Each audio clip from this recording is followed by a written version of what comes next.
My name is Anita Benefor, and I am a placement student from York University for a Safer Space. This week's presentation is on blackfishing, so it's a continuation of my colorism, featureism, and texturism series. What is blackfishing? Coined by Canadian journalist Juana Thompson, blackfishing is when a white woman tries to emulate the appearance of a black or mixed race woman by wearing extreme fake tan, lip fillers, curly hair, or even getting a BBL, which is a Brazilian butt lift surgery, which has been a phenomenon in the last couple of years within social media. The origins of the term. Juana Thompson, pictured here on the right, um, first created the term blackfishing in 2018 after starting a Twitter thread of white women whom she considered to be cosplaying as black women.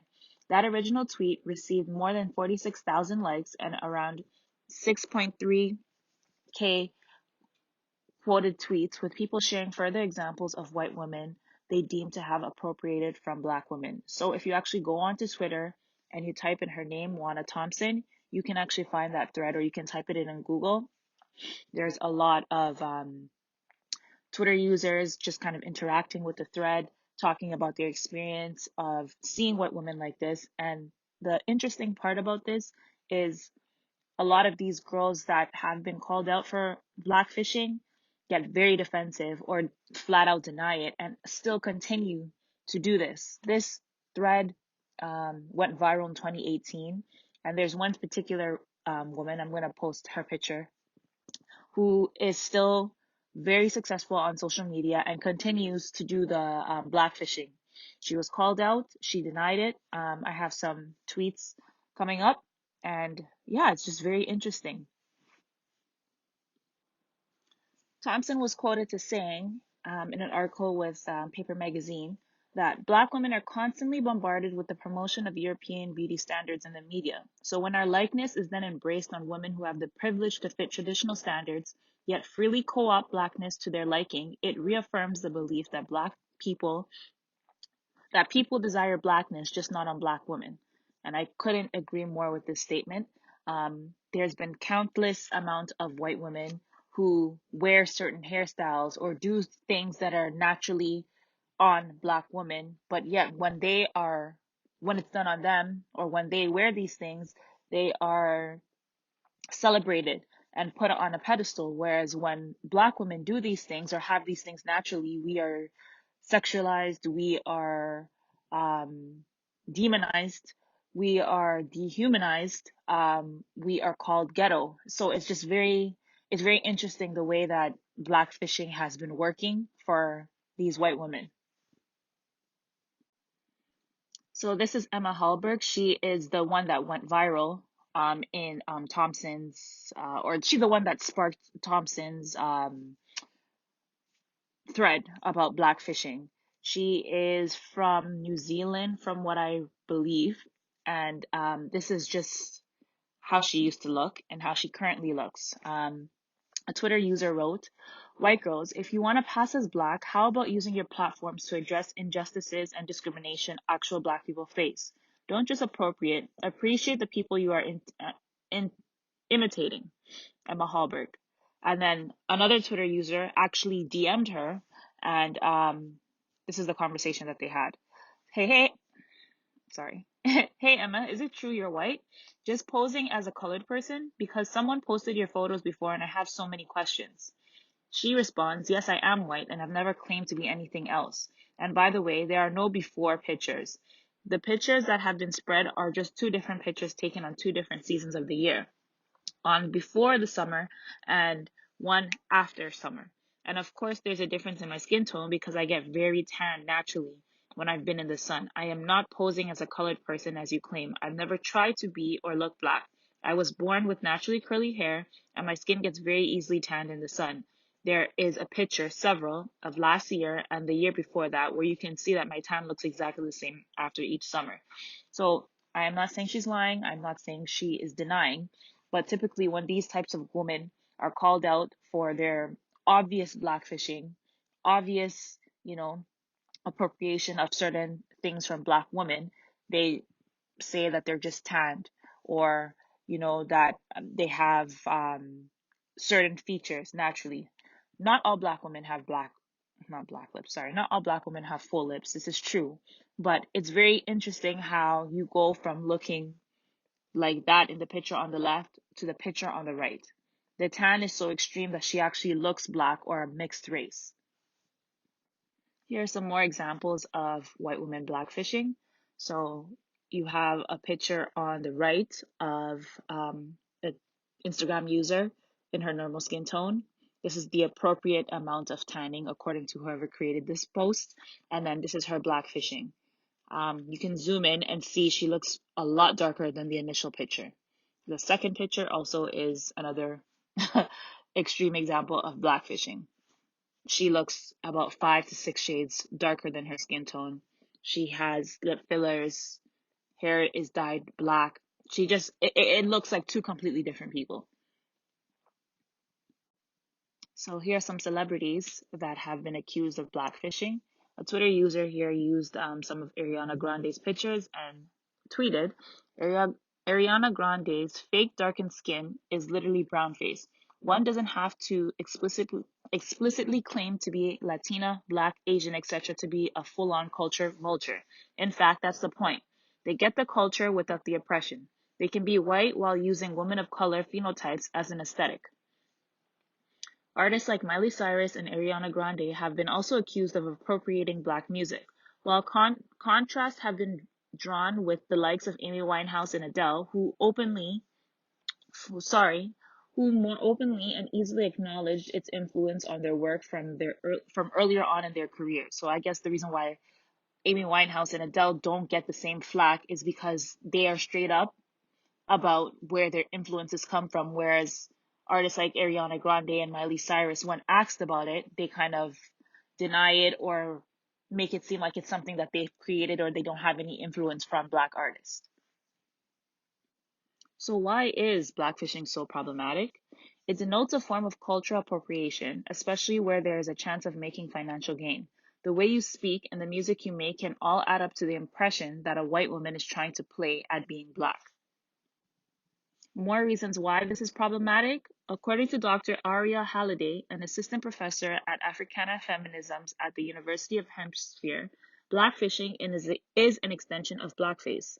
Halliday pointed out that using race as a costume is not a new practice, but in the way in which women are using social media, makeup, and beauty culture to alter their appearance is.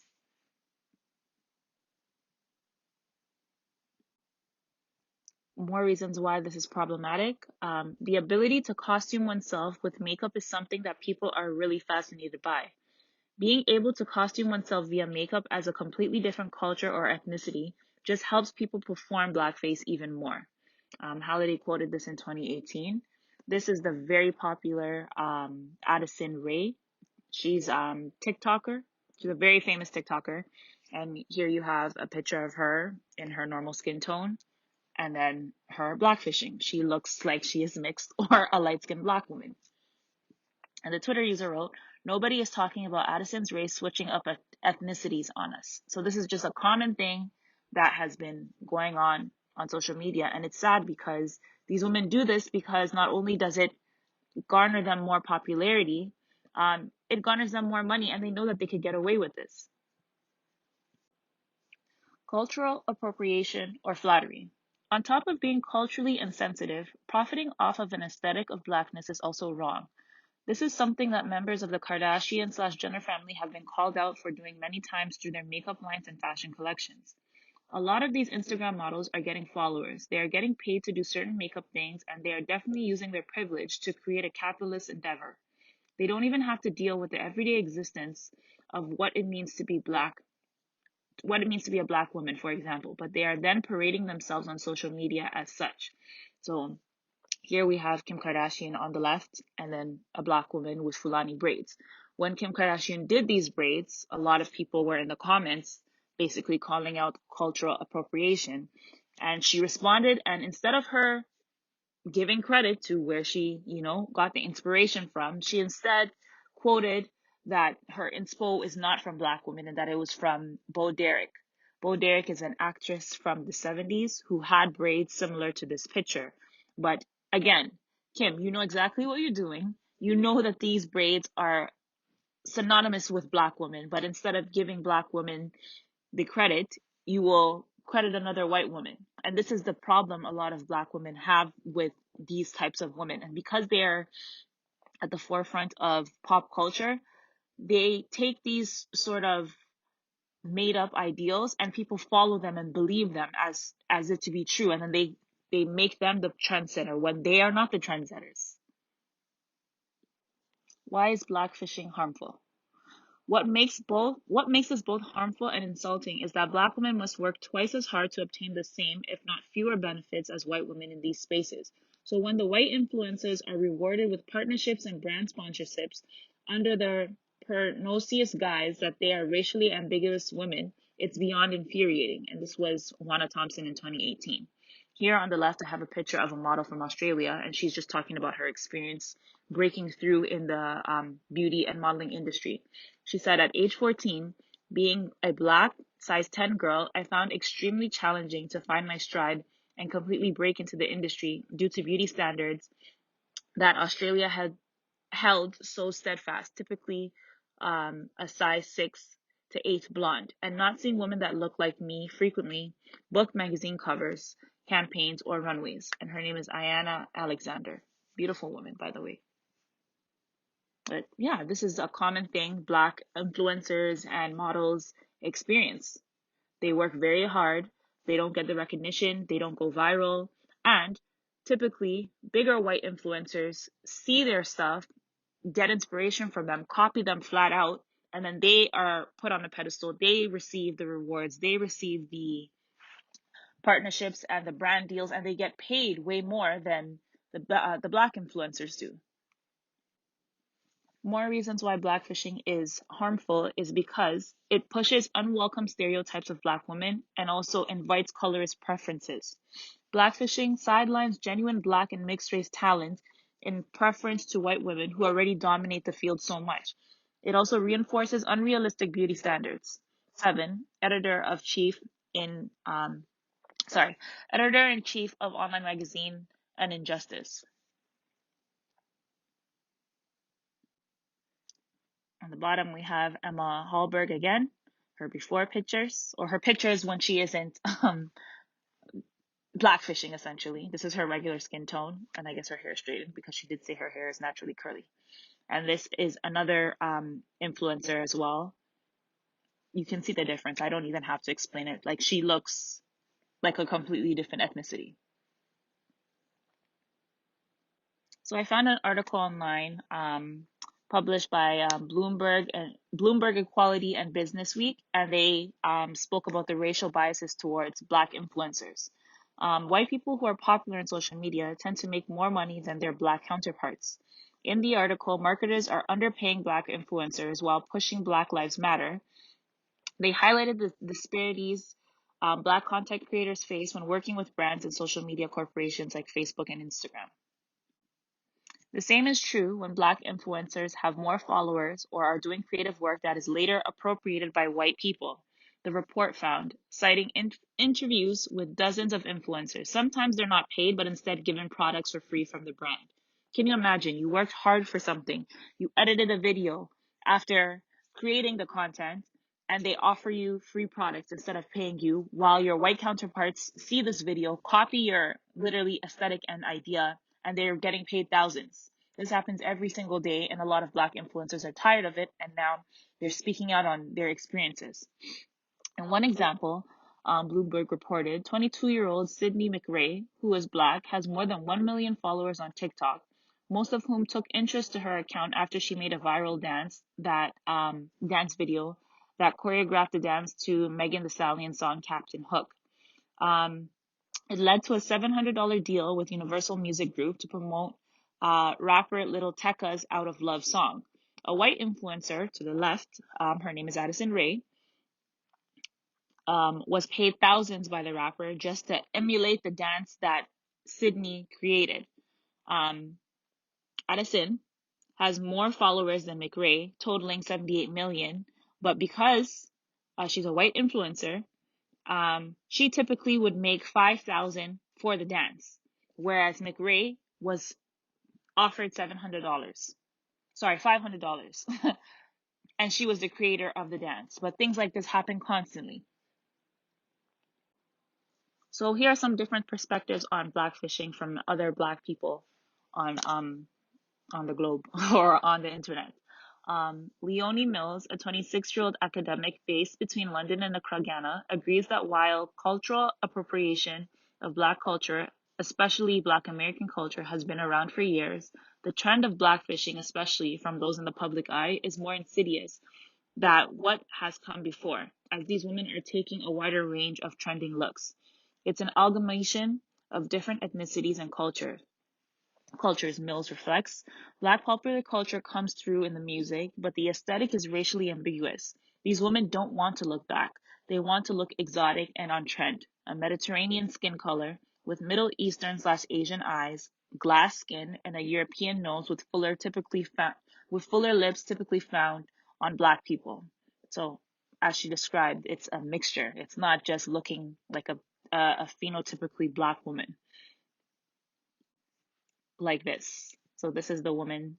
This is the same woman, but this is the look that Leonie Mills was describing. It's a mixture of different cultures and ethnicities. Small nose, fuller lips, tan skin. And the eyes could typically be small or big, but you get that sort of like alien aesthetic. Fuller forehead, um, hollow cheeks, smaller chin, pointier chin, full lips. Some other perspectives are blackfishing should actually be named mixed fishing or ethnic smudging. Some have leveled the charge of mixed fishing instead, as Natalie Morris, author of Mixed/Other Explorations of Multiraciality in Modern Britain, says, from the shade of her tan to the plumpness of her lips and the volume of her curls, some say the pop star appears to be tapping into the trend of racial ambiguity that is often associated with mixed heritage. And who they're speaking about is a British singer by the name of Jessie Nelson. She came out with a song a couple of weeks ago called Boys, and it stirred a whole bunch of viral attention because she, again, looks completely different from how she used to look when she was in a group. This is her first solo project. She was in a group called Little Mix, I believe. I have her picture at the very end of this presentation. But yeah, in the music video with Nicki Minaj, she is donning big curly hair, really tan skin, fuller lips, and it's talking about liking bad boys. And the men in the video are black, dark skin. They have the urban aesthetic. They're wearing baggy clothes. They're in a predominantly white neighborhood, but she, as a white woman that appears to be racially ambiguous, is running around with them in the neighborhoods with these black men. And it was very controversial. So if you do get a chance, you should probably watch the video and share your thoughts on what you feel about it. But yeah, in that comment, this is who they were speaking about. Christina Medina, a US based Brit who writes for the Trevor Noah Show, refers to blackfishing as ethnic smudging to describe what white women appropriating a hard to place mix of black, Latin, and Middle Eastern aesthetics. She is absolutely right. Blackfishing, as a term, definitely captured a moment and isn't invalid, but ultimately none of these women look black, nor do they want to be us because there's very little economic gain in actually being us. And this was an unidentified Twitter user, but I found her comments to be very true. You know, everybody wants to take from us and look like us, essentially, but they don't actually want to be black. They don't want to deal with the discrimination. They don't want to deal with the oppression. That's why when a lot of these black issues happen, whether it's police brutality or, being followed while shopping, very few of these white women who blackfish speak up about these issues. I think the only time I've seen some of these women speak out, again, was when it was trendy, was when, last summer, a lot of brands and people, were speaking out against police brutality after the George Floyd case. Outside of that, I haven't seen any of these girls stand up or make any sort of comments referencing, the discrimination and racism a lot of black people face on a daily. So what are some next steps? In order for society to move away from blackfishing, it's important people are educated on the history of using race as a costume and understand there is not one single definition of what it means to be black, Halliday said. There is this idea that blackness is a certain thing, and if you are black, there's a certain stereotype. But black people look all different ways across the globe. If we continue to feed these generalizations and stereotypes, we continue the idea that people can put on our costume and wear it. But also, if every instance of costuming, people separate it from this history of blackface and the way that it is derogatory and the damage that has happened. We need to continue to talk about and learn about the history of blackface and where it comes from, Halliday added. So in essence, people need to do their research, and I'm not speaking on the black people. It's not our job to educate white people on why it's not okay to blackface and parade around with our aesthetic. The white people doing this need to really hone in on the history behind blackface and why it's problematic. And if that's an aesthetic you like, say that I appreciate it and I'm inspired by it. Don't lie and say that you get tanned easily or you're buying foundation that is 3 or 4 shades darker than your skin tone. Admit that you do like the aesthetic and you want to look that way, and you essentially gain financial opportunities in that aesthetic than you would in your normal aesthetic. But that's just some of my thoughts on the whole blackfishing issue. What are your thoughts? This is the end of my presentation, and these are just some of the women that have been accused of blackfishing. To the left is Rita Ora. In the middle is Ariana Grande, Kim Kardashian in her quote unquote Bo Derek braids. This is Jessie Nelson, the singer, the British singer, that has a song with Nicki Minaj called Boys that sparked a viral outrage a couple of weeks ago. And then this woman at the bottom right, I think is the queen of blackfishing. She's actually a white woman who identifies as a black woman. I don't remember her name, but if you Google her, she was a professor at a black university for many years until she was outed. I think it would be very interesting if you researched her. But anyways, that is the end of my presentation. Thank you.